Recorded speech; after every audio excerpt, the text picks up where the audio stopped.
नमस्कार साथियों, आप सबका पुनः स्वागत है। आज हम लोग डिस्कस करने वाले हैं श्रीमद् भगवद गीता अध्याय 3 श्लोकार्थ 24। इससे पहले हम लोगों ने अध्याय 1 और अध्याय 2 के सभी श्लोकार्थ दोनों ही चैनल सनत वाजपेयी और श्रद्धा एस्ट्रो ज्योतिष में अपलोड कर दिए हैं।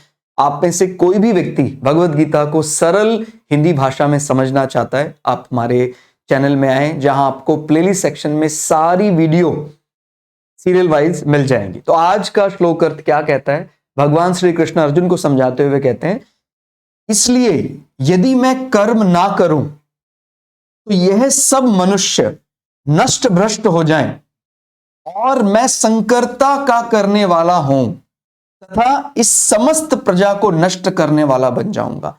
यानी ये बहुत बड़े दोष की तरफ भगवान इशारा कर रहे हैं कि यदि मैं जो मेरे लिए कर्तव्य निर्धारित किया गया है, हालांकि भगवान ने इनसे पहले वाले श्लोकों में बताया कि अगर मैं ब्रह्म मानकर, यानी भगवान श्री कृष्ण को ब्रह्म अवतार मानकर भी अगर संसार में वो आए हैं तो फिर उनको कर्तव्य तो करना ही पड़ेगा। तो कर्तव्य का वो त्याग नहीं कर सकते।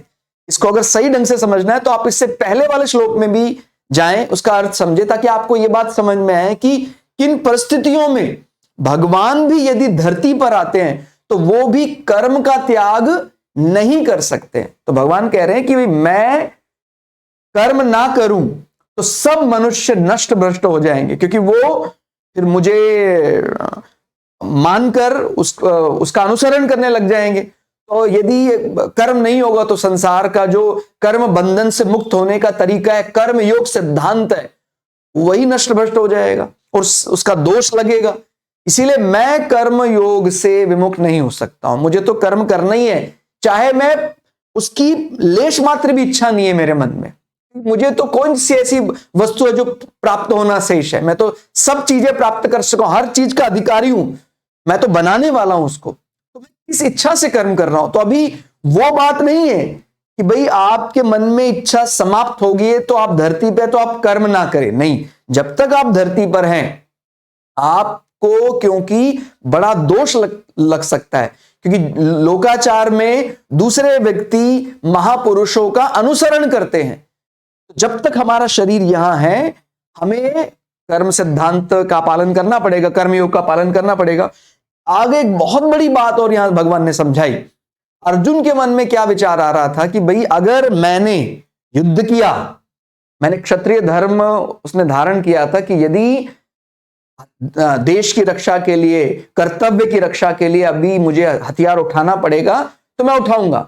लेकिन जब उसने कुरुक्षेत्र मैदान में गया तो सामने उसने अपने परिजनों को देखा, अपने दादा को देखा, तो वो पितामह को देखा, तो वो एकदम परेशान हो गया, माया ने उसको घेर लिया।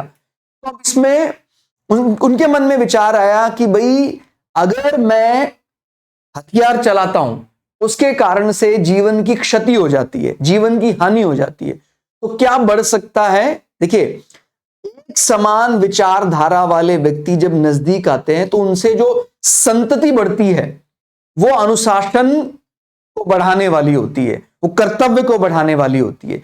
लेकिन यदि हम तो नियमों पर मानने वाले हैं और दूसरा व्यक्ति बिल्कुल नियमों को मानता नहीं है, किसी कारणवश ऐसे दो व्यक्ति के नजदीक आने से संतति विकास होगा तो संकरण बढ़ जाएगा। तो ये बड़ा दोष क्या है? एक अनुशासित व्यक्ति, इसको सरलता से और यहां समझाया गया है कि एक कर्तव्य परायण व्यक्ति का कर्तव्य में ना मानने वाले व्यक्ति से मिलन होने पर जो संतान होती है उसमें बड़ा दोष उत्पन्न होता है, क्योंकि उसके मन में फिर क्या विचार आएगा कि मैं कर्तव्य परायण हूं या ना हूं। कर्तव्य परायण तो सबको होना चाहिए। तो जब सामने वाला व्यक्ति, यानी कर्तव्य मानने वालों की संख्या घटने लग जाती है, तो फिर ऐसे वातावरण में जो संतानें उत्पन्न होती हैं वो संकरण दोष से उत्पन्न होती हैं, जो एक विचार की तरफ अग्रसर नहीं हो सकती हैं। कभी वो कहते हैं मानना चाहिए, कभी कहते हैं नहीं मानना चाहिए। तो वो ये विचार कर्म योग के लिए घातक सिद्ध हो जाता है। ठीक हो गया? तो इस दोष की वृद्धि से सभी प्रकार के अनुशासन भंग हो जाते हैं।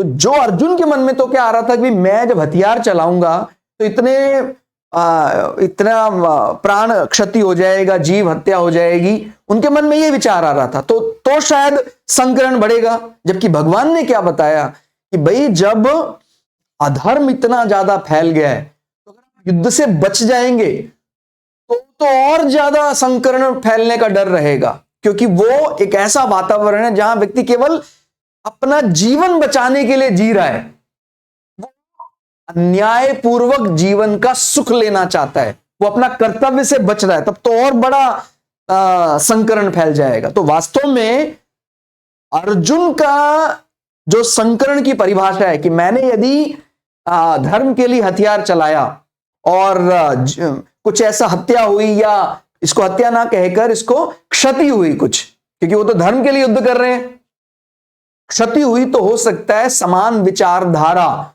समान अनुशासन को मानने वाले व्यक्ति नजदीक ना आ पाए, उनसे जो संतति का विकास होगा उनमें संकरण दोष लग सकता है और उसका मुझे जिम्मेदार ठहराया जा सकता है। लेकिन भगवान ने कहा आप इसको उल्टा समझकर देखिए कि आपको अपना मेरे ऊपर देखकर देखिए कि मेरे लिए कोई कर्तव्य कर्म करना शेष नहीं है, मुझे तो सब चीजें प्राप्त हैं, मेरे लिए कोई वस्तु अप्राप्त नहीं है, फिर भी मैं कर्म कर रहा हूं, तेरे सारथी बनने के लिए भी मैं तैयार हो गया हूं, मैं तो परमात्मा हूं, मैं चाहूं तो मैं कुछ भी ना करूं, लेकिन मैं तेरे सारथी बनने के लिए भी तैयार हो गया हूं, ताकि मुझ पर कोई ऐसा लोक व्यवहार में दोष ना लगे कि जब संसार में ब्रह्म आए तो उन्होंने कर्म का त्याग कर दिया, मैंने कर्म का त्याग नहीं किया, और सामने यदि प्रारब्ध से युद्ध भी आ गया है तो मैं युद्ध भी, जो धर्म युद्ध है, उसका पालन करके ही मैं संकरण से बच सकता हूं।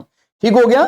तो ध्यान रखना है कि जो अर्जुन के मन में आ रहा था कि भाई मैं यदि किसी को युद्ध में हरा देता हूं या कोई उससे जीव क्षति हो जाती है तो वो क्षति होने से संकरण बढ़ सकता है, जबकि भगवान ने कहा नहीं, जब अधर्म पैर फैलाने लग जाता है तो एक समाज को संदेश देना जरूरी है, नहीं तो क्या है उनके मन में ये विचार आ जाता है, पनपने लग जाता है कि अधर्म का तो राज सदा रहने वाला है, तो ये विचार अगर आ गया तो वैसे ही संकरण फैल जाएगा, यानी हम कहीं ना कहीं अनुशासन का पालन करना वैसे ही छोड़ देंगे। तो जो व्यक्ति अनुशासन का पालन करता है, दूसरा व्यक्ति जो अनुशासन का पालन नहीं करता है, इनकी नजदीकियां होने से ही तो संकरण बढ़ेगा।